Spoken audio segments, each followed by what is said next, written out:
me. I was once at a wedding. I never even know. I didn't know before. Hear me.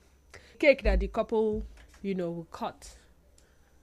Someone came out and said, "Come and unveil this cake," and she was calling people to come and unveil the cake.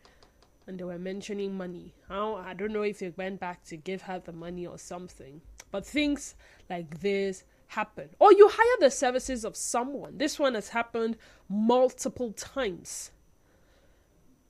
A church hired the services of a contractor who was also a pastor to build a structure. It was going to cost around 10 million naira. Within a stipulated time, guess what? He had gotten full payment. Within the stipulated time, it didn't work. He asked for extended period of time. They gave the man extended period of time, only for them to show up on the day the church was supposed to open their inaugural service. The structure was something else. Now they go back to the man and they ask him, "What's up?" In fact, he could not account for the 10 million because what he had done is not even up to 2 million naira. They arrested this man, and you know what he did? He signed an agreement at the police station that within a period of time, he would pay back all the money. Guess what? Till date, this man has only paid 200,000 naira. Like I said, he signed an agreement with the church in presence of the police officers. That document is still at the police station. And that was why they released him. But he has only paid 200,000. I hear the pastor, after collecting the money for the contract, went to buy brand new cars. And I'm like, whoa, so you not have fear of God? But these are some of the ways that people have reached agreements. You hire someone to do something, they don't do what you require them to do. They come with a lot of promises that, oh, I can do this. So by the time I finish decorating this your house, you would think you are in London. And you walk into your house and it's looking like you are in, you tell me. And then you go back and say, hey, this is it now. This is what I did. This is what you paid for. This is what, hello. And some of them come up with this no refund policy. So if whatever they've offered is not up to the standard they promised, they're not going to refund you. And then when you try to argue, they tell you where they wrote, but I said no refund policy.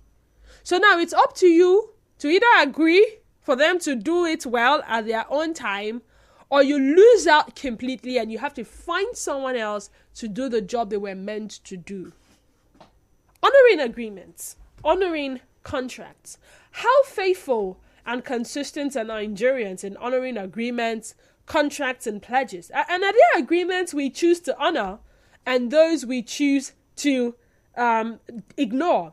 Now, the organizers of the annual Worry Again concert, Brandhill Investments Company Limited, have instituted a 2.3 billion naira suit against hip-hop artist David Adeleke, popularly known as Davido, over an alleged breach of agreement contract entered into between them.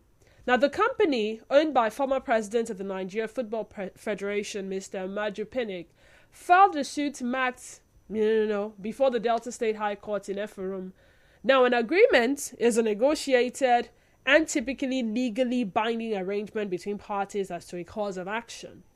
However, sometimes it may not be put down in pen and paper. An agreement may be a manifestation of mutual assent by two or more persons to one another. It is a meeting of the minds in a common intention and is made through offer and acceptance. An agreement can be shown from words. Okay, no problem, I'll pay you that amount. In conduct, the way you conduct yourself just shows that you are in agreement. And in some cases, even in silence, sometimes you're not saying anything, you're not objecting, shows consent and agreement. People make pledges also, both in secret and in public, and sometimes you begin to imagine, did they come out openly to make this pledge because they wanted people to do, hey, that's my chairman, that's my oga. But have they been known to honor them over time? Let's talk. 0817 923 0002 0817 923 0003 0817 923-0002 and 0817-923-0003. WhatsApp and Telegram number is 0809-030-6416. Once again, WhatsApp and Telegram number 0809-030-6416. Join the conversation on X at Nigeria Info PH is our X handle. Our Facebook page is Nigeria Info 92.3 PH. Do not just watch, be a part of the conversation by dropping your comments in the comment section. Be audible. We'll love to hear you.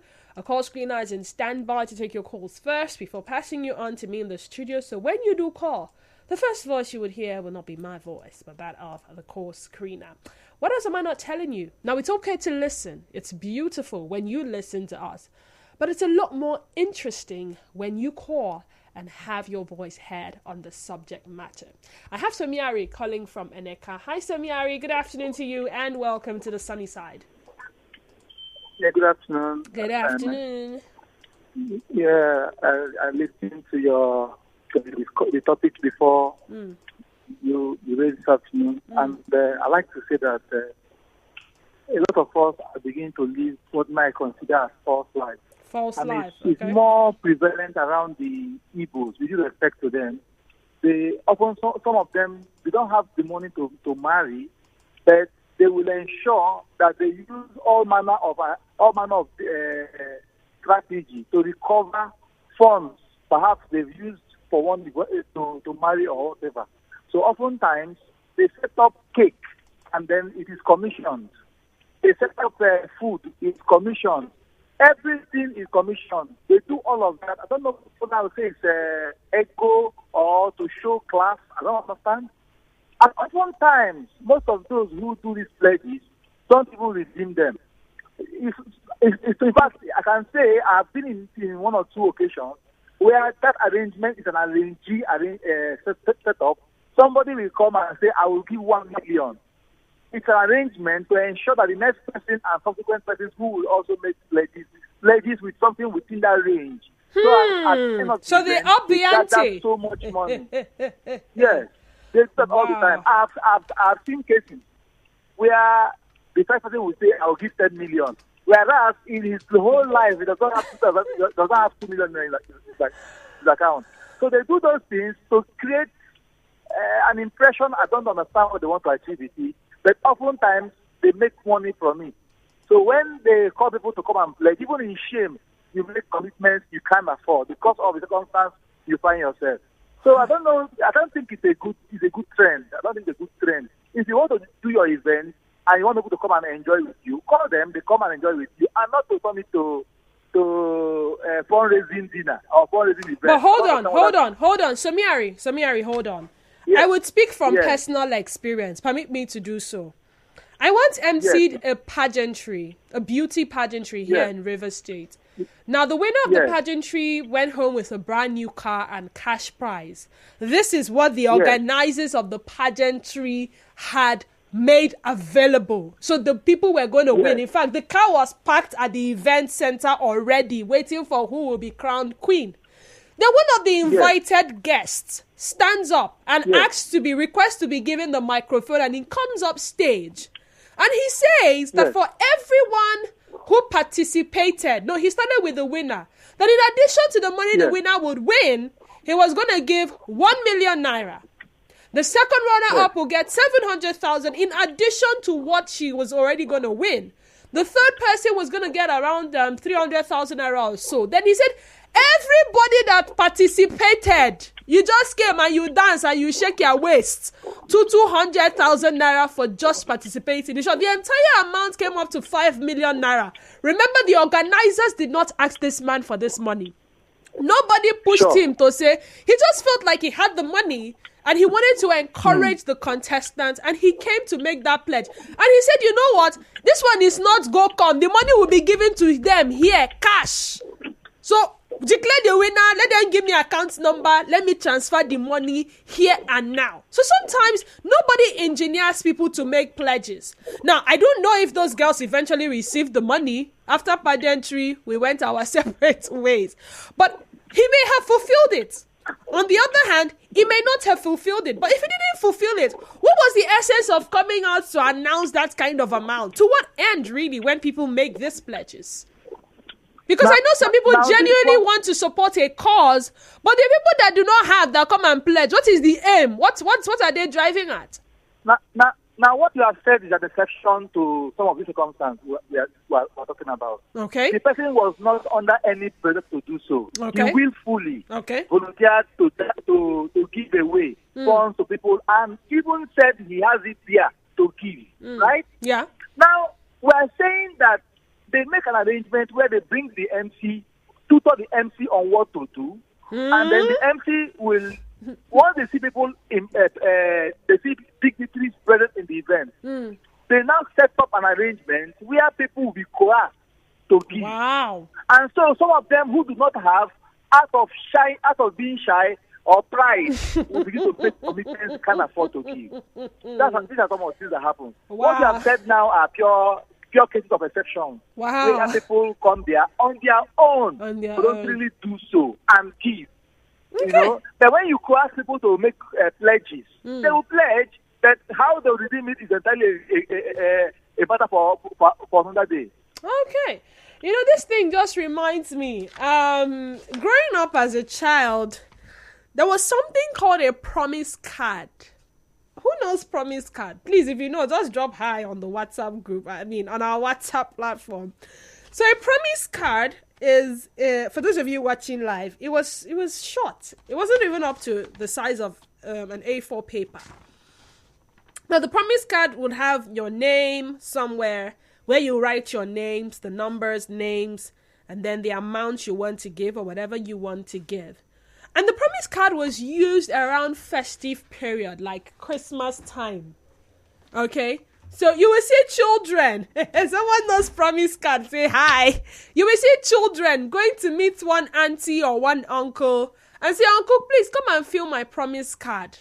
It was either called a promise card or a pledge card. Then we didn't have this, promise card, Abby. Okay. So it was, we were children now. Come on, see, all of you use promise card. We'll go from one uncle to the other, and then they will write 10 naira. They will write 50 naira. They will write like this. And then some of them will write, and they will give you the money cash. Some of them, on the other hand, will not write, and they will give you the money cash. But a vast majority of them will write. And anytime you see the uncle, you say, Uncle, you have not redeemed your promise in my promise card. If you see the way they will look at you, they will either chase you away and say, I will pay. See, Christmas will pass, nothing for you. New Year will come, nothing for you. Another Christmas will pass, only you will be tired. You go and buy another promise card. You will go and buy. But you see how they say a promise is a debt. Like, you cannot just promise a child. I mean, we were children. If you're going to do that to your fellow adult, why would you do that to a child? Why? See all of you. Someone says, I use promise card, especially during Christmas. Most people did not redeem. This other person says, them dupe me tire. Someone says, we called it appeal fund card. Well, promise card though, appeal fund card though, pledge card though. But you know exactly what I mean. I'm glad a lot of you can remember this experience from childhood.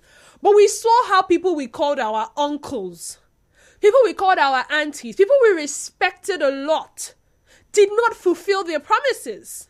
And you know the funny part? Sometimes they use their hands to write their names and the amount by themselves. And you know the pressure was not much. Only write what you can fulfill, right? So they will write. Sometimes when they write 15 naira, you see how in your mind you'll be happy. And you see somebody like me, I will come back and I will now start calculating how much money I must have gotten. Uncle Soibi, 50 naira. Auntie Chiamaka, 10 naira. Auntie Chiamaka said, it's only 10 naira he can give me. Landlady, 100 naira. My landlady. So person. So amount. Daddy Chima, 20 naira. So person, 5 total everything. Do not go there and not take it like this. And then tomorrow, we go again. If that promise card is full, we go and buy another one. But from children, we learned that, you see, we could not trust certain people to redeem their promises. Have things changed? Okay, fine. You say it's a promise or it's a pledge, and nobody should put a gun to your neck to fulfill. How about a business transaction that's in that grants? They may not pay payment. See at that point, that one is changed. You will ever exchange money you. Fulfill all the back. If I ask for 100 naira, I'm expecting 100 naira equivalent. 200 naira equivalent. Getting equivalent. Or it's a contract. I didn't fulfill my part of the bargain. Instead, you on your hand have not fulfilled your part of the bargain by giving me its equivalent. So we may not have signed anything. And that's why sometimes when you go and buy egg, the egg is bad. You walk up from your house. Tweet. You go back to the seller and say, seller, oh, sorry, oh, I bought one egg from you. I heard one egg is 150 now, Abby. Egg is bad. Is either you're going to change it or you fund me money, and then the seller will tell you, am I the one that used to